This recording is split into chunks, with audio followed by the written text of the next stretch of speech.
was your message heading into 2012? No, it was fantastic. I always enjoy getting a chance to kick off spring training with these guys, but it was clear that we're talking about very high expectation levels for this season.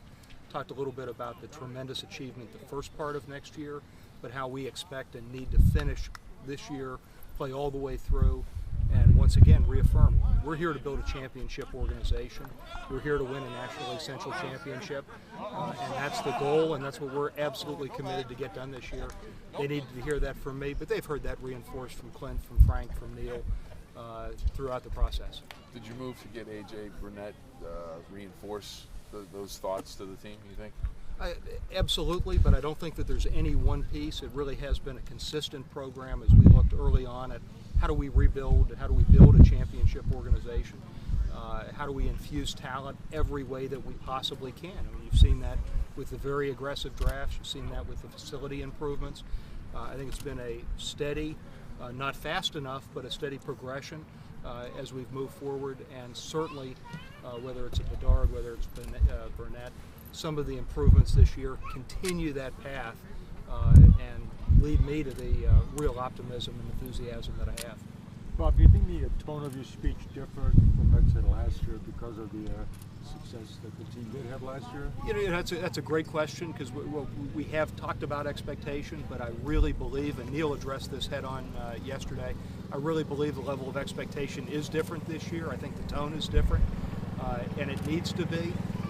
Again, tremendous opportunity. We all got a glimpse last year of what this organization can do, and the tremendous support and reaction we got from Pittsburgh and from the fans. And so that was very satisfying for those in the clubhouse who had seen that, and we need to build on that going forward. So I think it is absolutely different. Same path, we're farther along. Bob, will Frank be subject to any discipline outside of the legal ramifications? Yeah, we've talked a lot about that whole situation, and first and foremost, as a father with 3 daughters who are driving on the road, I was very concerned, very disappointed, frankly thankful that nobody was hurt. Frank came directly to me, went to the senior staff at the Pirates, was very upfront, very responsible, accepting responsibility for his actions, which were unacceptable in every way, and so it was deeply disappointing, but frankly maybe most disappointing to Frank. I've gotten to know him well. He's a man with high moral character. He takes his family, he takes his church, he takes his work extremely seriously, and I think this was a uncharacteristic mistake. I think he really has deeply internalized and learned from it, and all that being said, I think we're going to try to move forward from this point, but in no way minimizing my disappointment and his own disappointment in the action. Will the team do anything in response with that? Maybe more activities with groups such as MAD or anything along those lines? We've certainly had those discussions, but I think it's not the right time to roll forward. I don't think we should have a knee-jerk reaction to do something simply in response. However, I really personally believe that those groups, whether it's Mothers Against Drunk Driving, Students Against Drunk, are very important. Again, as a father with a 22-year-old, a 20-year-old, and a 15-year-old all on the road. The youngest just got her learner's permit.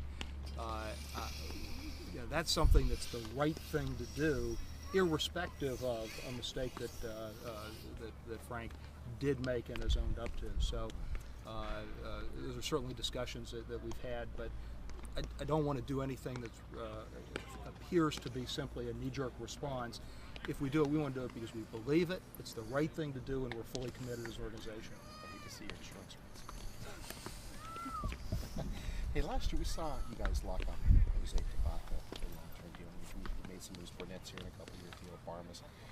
Are we going to see more? I mean, we're getting to the stage now with guys like Walker and McCutchen, with longer-term deals may become a possibility. Do you guys have the interest and the flexibility financially to execute those kind of deals? Both. We said from the very beginning that we have a plan to build talent and then to retain and build on talent that are key pieces of the organization.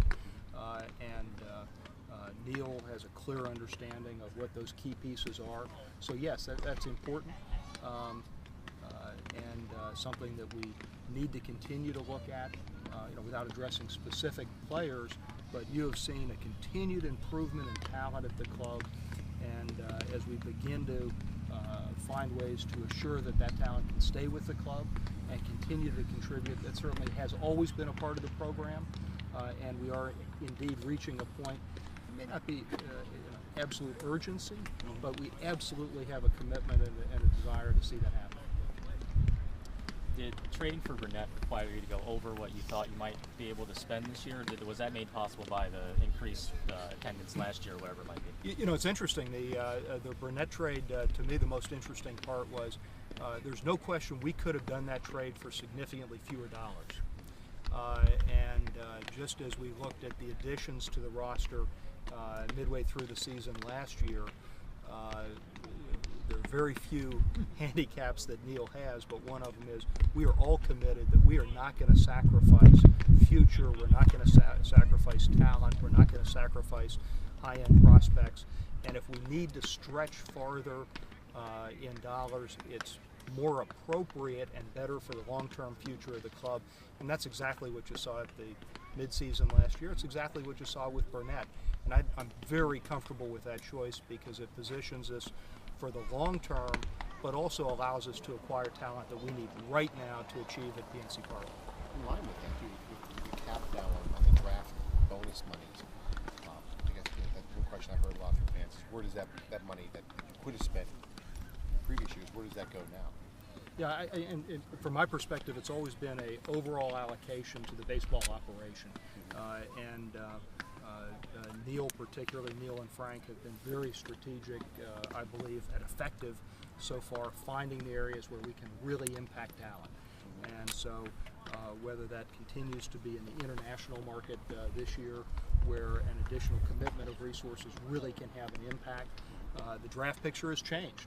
And some of the inefficiencies that we very effectively took advantage of the last few years, more aggressively than anybody else in baseball, some of those windows have been closed, and we are actively looking for where do those reopen, because we need to be smart, we need to be more efficient, more effective than any other team in baseball, and we need to strive to do that in order to make sure we have talent at the major league level. So it doesn't just necessarily mean pour it back into the MLB payroll.